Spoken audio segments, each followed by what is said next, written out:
Assalamualaikum warahmatullahi wabarakatuh. Kembali lagi bersama channel saya. Seperti biasa teman-teman, di channel ini akan memberikan tutorial.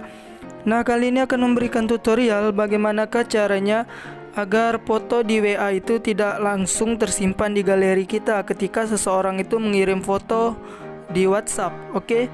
Sebelum masuk ke tutorialnya, bagi teman-teman yang belum subscribe channel ini, boleh di subscribe terlebih dahulu dan jangan lupa aktifkan tanda loncengnya. Oke, caranya gampang sekali. Kita buka aplikasi WhatsAppnya. Nah, seperti ini teman-teman, bisa dilihat ini foto ini. Jika seseorang mengirimnya ke kita ataupun mengirimnya ke grup, otomatis dia akan keunduh ke galeri kita. Dan itu sangat kurang pas teman-teman, karena akan membuat galeri kita kepenuhan dengan foto-foto yang tidak mau kita simpan di galeri. Oke, cara agar dia tidak langsung masuk ke galeri, caranya gampang sekali. Di sini teman-teman silakan pilih titik 3 pojok kanan atas. Nah, di sini silakan saja pilih setelan, langsung saja di bagian chat.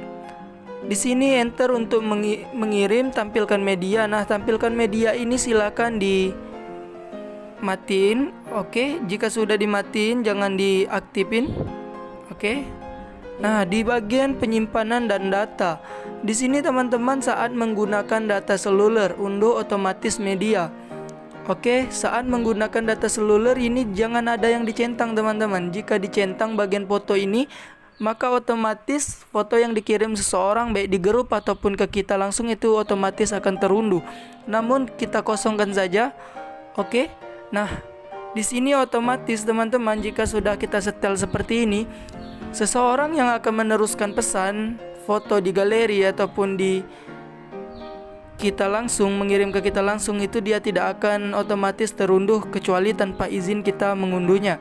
Oke, mungkin ini saja tutorial dari saya, semoga bermanfaat. Saya akhiri, selamat beraktivitas. Wassalamualaikum warahmatullahi wabarakatuh.